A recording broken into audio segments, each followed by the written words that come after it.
Right next to me is the Toyota bZ4X, the first all-electric vehicle from Toyota. Oh wait, I'm being told that it's not the first all-electric vehicle from Toyota. We can't forget about the RAV4 electric. Anyway, it's the first modern electric vehicle from Toyota. It's got futuristic looks, it's a reasonable size, and it's a Toyota, so it's gotta be good, right? Today, let's find out. Now, I've heard some people say that Toyota didn't even want to make an electric car. Even Toyota's former CEO stated publicly that he wasn't fully sold on the idea of electric vehicles and that hybrids and plug-in hybrids would be the company's primary focus.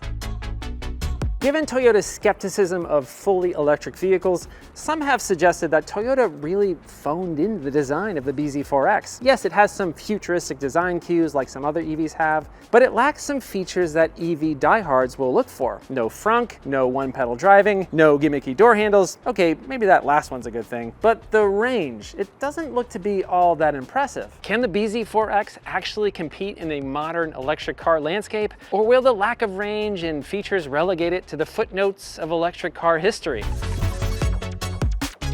If you know me, you're aware that I'm not a fan of overly large vehicles that are difficult to see out of. And with nearly every manufacturer shifting all of their focus to SUVs and crossovers, the bZ4X is obviously much larger than something like a Corolla. But thankfully, the exterior dimensions are not so large that it makes this vehicle unwieldy to drive. The front end of this vehicle with its squinty headlights looks pretty neat. It does kind of look like it has a very pointy beak, but the front looks pretty cool to me. Moving on to the side is where things start to fall apart a little bit in my opinion.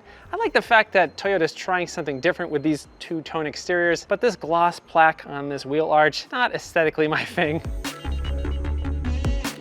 Speaking of color, there really isn't any. Aside from a red, the bZ4X is only available in grayscale colors. Even this silver paint, which looks nice, was a $400 option. And moving on to the back, you got some pretty cool taillights, but you have this extremely angled tailgate, which definitely limits the amount of things you can fit in the cargo area. But overall, from an exterior design standpoint, it does really feel like Toyota just wanted to make an electric RAV4. Which makes a ton of sense because the RAV4 is their best-selling vehicle. The bZ4X does seem like it's built specifically for the customer that's already in a Toyota dealership and maybe doesn't know exactly what they want. But how does it really stack up? Let's step inside, shall we? Oh look, regular door handles.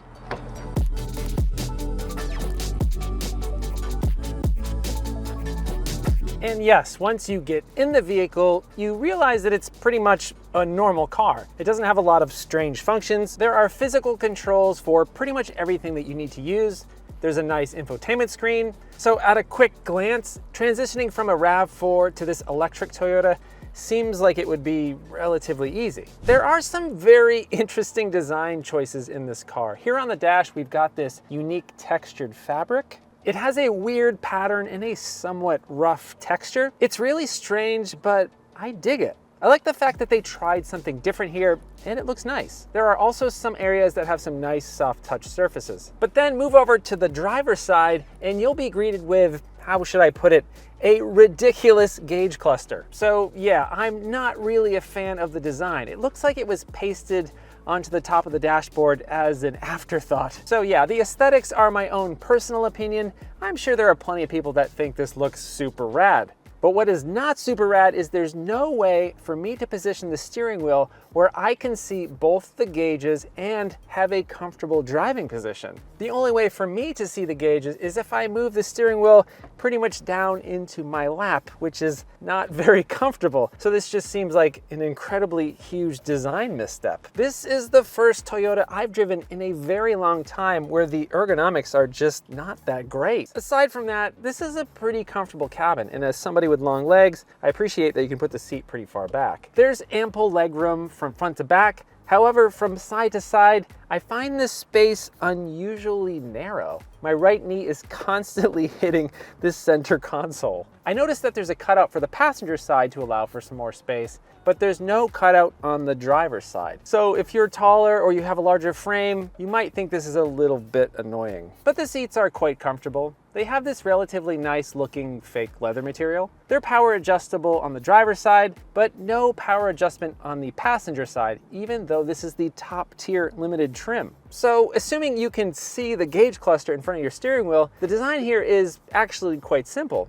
You've got the speed, an indicator for whether or not you're using the battery or charging the battery, and it provides you with your estimated range. In this center stack, you've got this quite large infotainment screen. It's one of the nicest parts of this interior. The resolution looks great and the interface is vastly improved when compared to older Toyota products. It's very easy to use and the placement of the screen is near perfect. It's high enough so you don't have to look too far down from the road to use it, and low enough that it doesn't feel like it's blocking your view or like it was just pasted on top of the dashboard. The optional JBL audio system sounds really nice too. Apple CarPlay and Android Auto are here, of course. And right here in the center, we've got a volume down, volume up, and power button for the infotainment. I'd much prefer a push button volume knob for those functions, but maybe I'm just old school. Below that is a gloss black touch interface for the climate control system. Again, I prefer knobs for this kind of system. However, the little rocker controls for the temperature, location, and fan speed are fine. On this limited trim, you've got heated seats, ventilated seats, and a heated steering wheel. The backup camera looks pretty good, and you also have this cool top-down 360 surround view,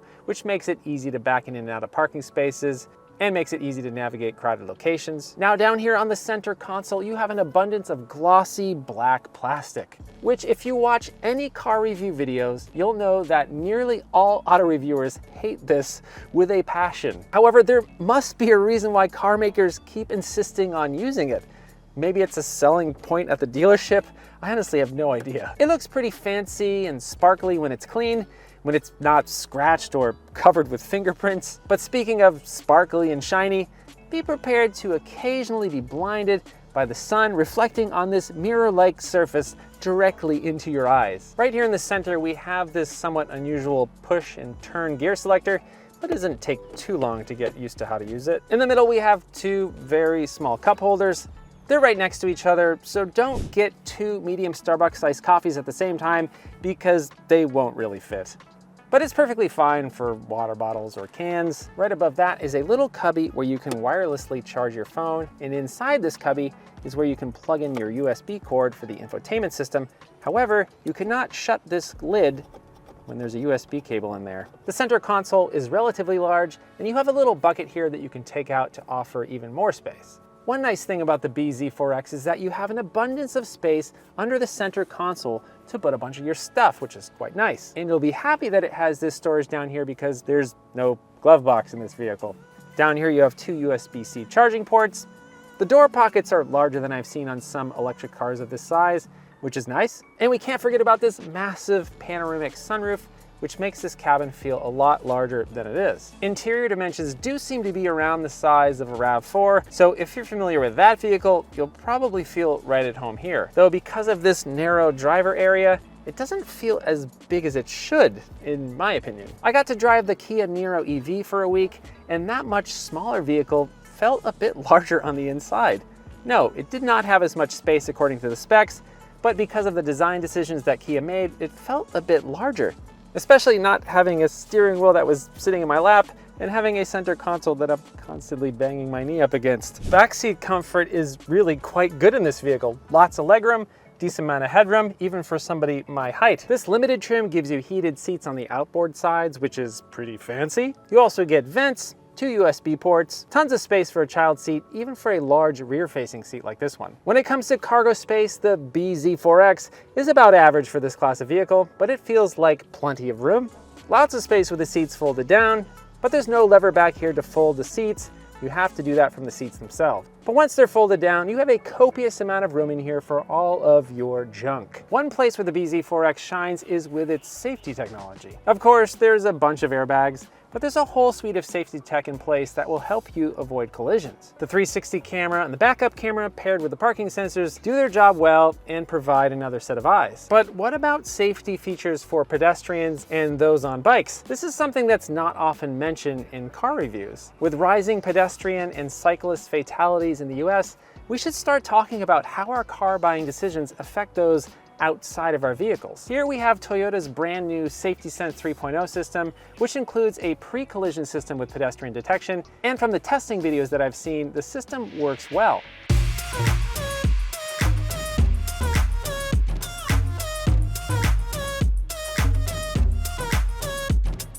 For me, one of the most important things about a vehicle is how well you can see out of it.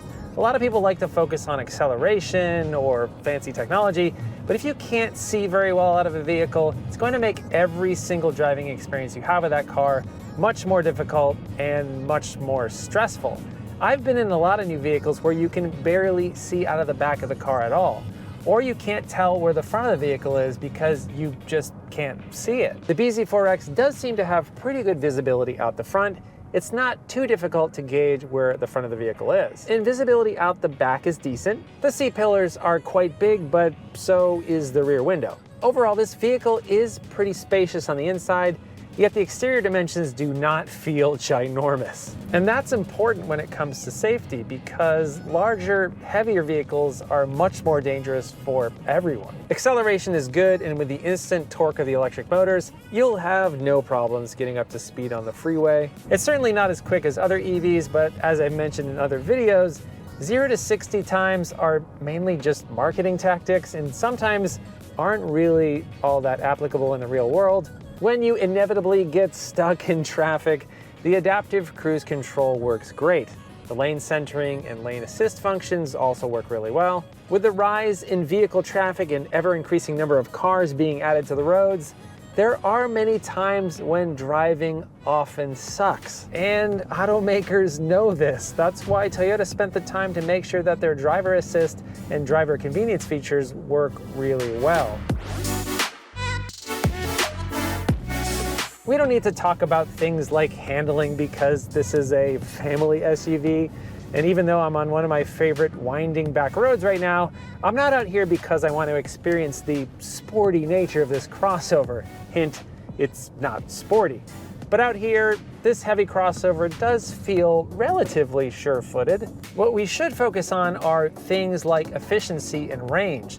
Now, when compared to others at this price point and others in this vehicle class, this Toyota does not travel as far on a single charge. This rear-wheel drive limited trim is rated at 242 miles. The all-wheel drive limited trim is rated at just 222.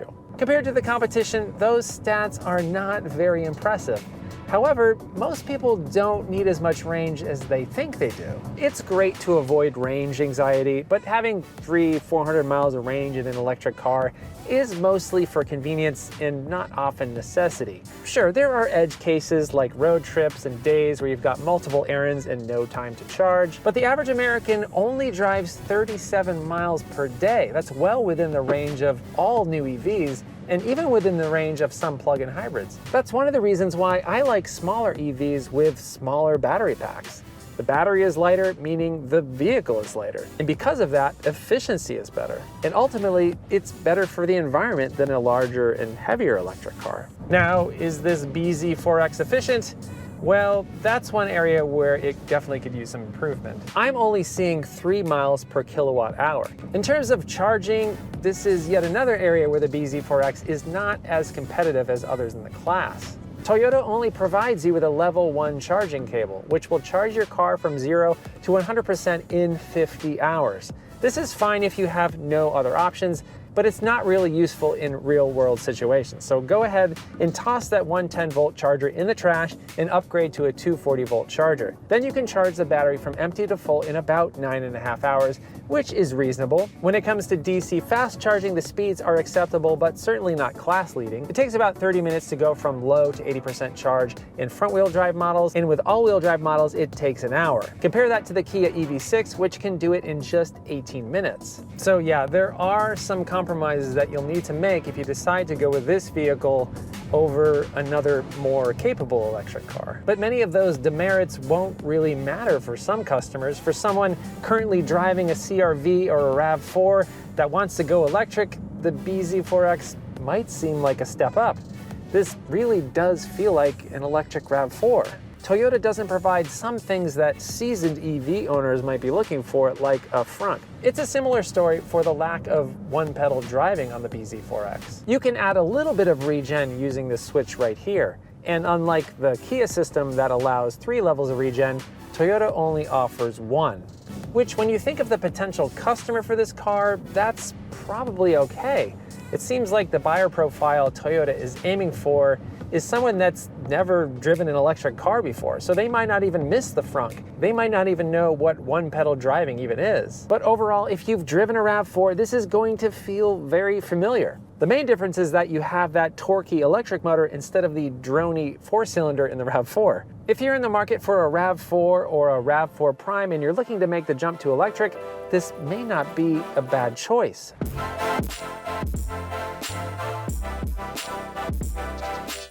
Okay, let's talk price. The bZ4X starts at just over 43 grand for the XLE trim, and this limited trim with options comes in at almost 50 grand. That does seem reasonably priced, as it's just a hair over the average new car price. However, if you're looking for range that is competitive with others at this price point, it may feel a bit overpriced. The Kia EV6 is much cooler looking, has a higher range, has a much nicer interior, but feels large when driving around and is much more difficult to see out of. The Mustang Mach-E has a nicer interior, has a higher range, but maybe you're not down with the exterior design that tries a little bit too hard to be retro. And then there's the Hyundai Ioniq 5, which also has an exterior that tries a bit too hard to be retro, but I happen to like their aesthetic choices there. The Ioniq 5 range is better, and I do really like the interior design better on the Hyundai. So what do we think of the bZ4X? I like that it's comfortable, it's pretty easy to see out of, it's got a decent amount of cargo space, and it's pleasant to drive. And I know for a lot of people, the fact that it sort of comes off as an electric RAV4, that will mean an instant sale. But before you buy one, you should really spend some time positioning the steering wheel and seat to find out if you can actually see the gauges. And it's possible that the lower than average range might be a deal breaker for you. But if you log how many miles you drive per day on average, it may turn out to be perfectly acceptable. And that's what I think a lot of people should do before plunking down a whole boatload of cash for an electric car. Actually log your driving routines and calculate out how many miles you usually drive per day. You're not likely going to want to do a road trip in an electric car anyway, especially with how inconsistent non-Tesla charging networks are at the moment. So you may find out that a lower range EV is a perfectly acceptable choice. And you might even find out that a plug-in hybrid is an even better choice. The RAV4 Prime offers 42 miles of electric range. If you drive less than that per day, you could potentially go a very long time without using a drop of gasoline. Don't sleep on plug-in hybrids. The batteries are far lighter and less resource intensive to create, and you have the option of using gasoline for things like road trips. Now, if you really want to help the environment, the best solution is to simply drive less. And I know that's not easy for everyone, but for some people, reducing their driving is a much more cost-effective solution than buying a new car. But if you've done the work, you made notes of your driving habits, and you really determined that a new electric car is the best solution for you, the bZ4X does offer a ton of features in an extremely approachable package. What do you think about the bZ4X? Let me know in the comments below. Please consider subscribing and hitting that bell icon if you like this video. If you'd like to support the show, please consider buying a Hello Road t-shirt. Thanks so much for watching. I hope you're well, and I'll see you soon.